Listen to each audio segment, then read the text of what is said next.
Я, Володимир Зеленський, волею народу обраний президентом України, заступаючи на цей високий пост, урочисто присягаю на вірність Україні.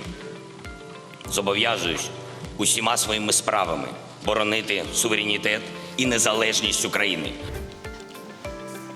2019 yıl mayın 20'sinde Zelenski Ukrayna Radası'nda bu cür and içti ve hakimiyete geldi. Vəd elədi ki, ilk növbədə Donbasda müharibəni bitirəcək. Anaların ağlamağına imkan verməyəcək. Həmin dövrdə Ukrayna ərazisinin 27 bin kvadrat kilometri, yani Kırım ve Sivastopol Rusya tarafından işgal olunmuştu. Donetsk ve Lugansk ərazisində müharibə dayanmamışdı hələ. Və Putin'in yaşıl adamlar adlandırdığı Rusya hərbiçiləri hələ həmin ərazinin təqribən 1/3'ni nəzarətə götürmüşdülər. Müharibəni qurtarmaq şüarından gəldi hakimiyyətə və əlinə belə bir imkan 2022-ci ilin fevralın 8'ində düşdü. Macron gəldi, Putinlə danışdı, onu məcbur elədi ki, Ukraynanın neytrallığı şərti ilə hərbi əməliyyatlara getməsin və öz qoşunlarını Donetsk və Luganskdan çıxarsın.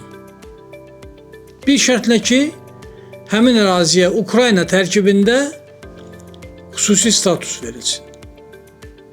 Putin razılaşdı, istəmədən razılaşdı. Sonra Kiyevə getdi Macron və Zelenskini də razı saldı. Fevralın 8'ində razılaşdırıldı ki, Ukrayna neytrallığı qəbul eləyir, NATO'ya üzv olmaq fikrindən daşınır və Donetsk və Luganska xüsusi status verir. Minsk 2 razılaşmasının tələblərinə uyğun olaraq. Əvəzində Rusiya qoşunlarını həmin ərazidən çıxarır və işğal altında cəmi 27 bin kvadrat kilometr ərazi qalır. Hər ikisi razılaşdı, ancaq 2 gündən sonra Amerika Birləşmiş Ştatlarından və Böyük Britaniyadan gələn komand əsasında Zelenski razılaşmadan imtina elədi. İmtina elədi və müharibəni başlamamaq şansı itirildi. Putinə çox gözəl imkan verildi. Və Zelenskinin sonraki dövrdə fəaliyyəti Putinə şərait yaratmaqdan ibarət oldu. Onun atdığı yanlış addımlar, əlverişli razılaşmalardan imtina etməsi Putinə imkan verdi ki, Ukrayna ərazilərini işğal eləsin. Və Zelenski hakimiyyətə gələndə cəmi 27 bin kvadrat kilometr Ukrayna ərazisi Rusiya tərəfindən işğal olunmuşdursa, bugün işğal olunan ərazi təqribən 125 bin kvadrat kilometrdir. Kırım və 4 vilayət Rusiyanın işğal altındadır. Və Rusiya sülhdən qaçaraq, atəşkəsdən imtina eləyərək hər gün Ukrayna ərazilərini işğal eləyir. And içmə mərasimində Zelenski Ukraynalılara müraciət elədi. Dedi, biz dünyada 65 milyonuq. Gəlin hamınız.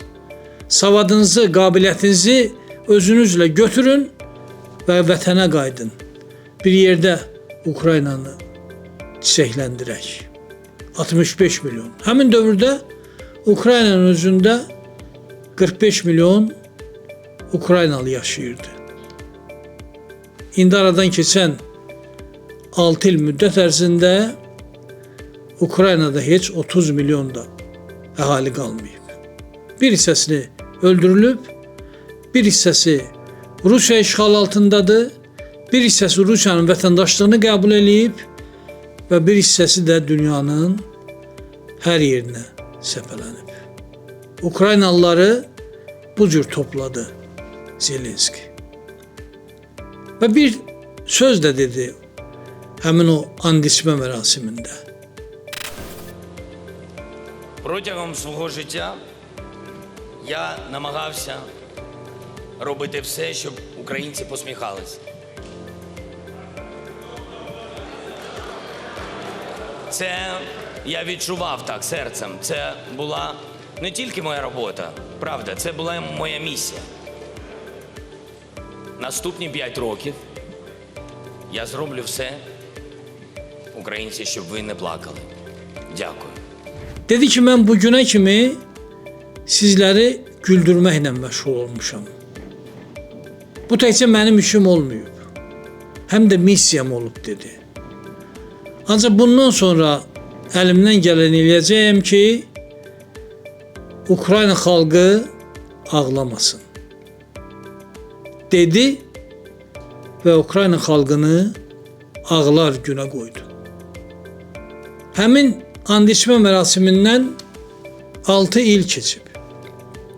Bu müddətdə Ukraynanın ərazisinin 20%-dən çoxu işğal olunub, əhalinin təqribən 15 milyonu ölkədən didərgin düşüb yaxud öldürülüb, Ukraynanın sərvətləri darmadağın olunub, onların bir hissəsi Rusiya işğal altındadır, bir hissəsi də Amerika Birləşmiş Ştatlarından imzalanan müqavilə əsasında demək olar ki, Ukraynanın nəzarətindən çıxıb. Zelenski əsl missiyasının insanları güldürmək olduğunu deyirdi. Həqiqətən də o, bu iş üçün doğulmuşdu. Pis yaxşı komik aktyor idi və insanları güldürə bilirdi. Sonradan kimlərinsə əlinlə bu missiya dəyişiklik edildi. Və komik aktyoru gətirib böyük bir dövlətin, Avropanın ən böyük dövlətinin başına prezident qoydular. Və bundan sonra bu böyük dövlət, bu şanlı tarixi olan dövlət rəzil günlərə salındı.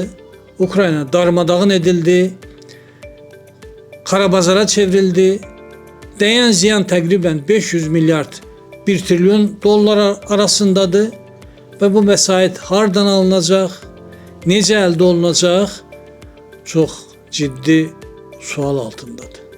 Müharibə bu gün də davam edir. Zelenski bu gün də ayılmayıb. Baxmayaraq ki, artıq hakimiyyətinin 7-ci ilinə qədəm qoyub.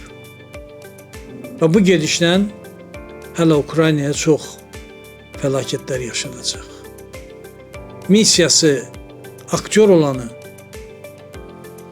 prezidentliyə gətirmək son nəticədə bu cür fəlakətlərə səbəb olur.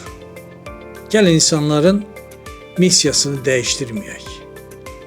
Prezident olmaq missiyası ilə doğulanlar dövlətə rəhbərlik etmək gücünə, ağlına malik olanlar gəlsinlər dövlətlərin başına.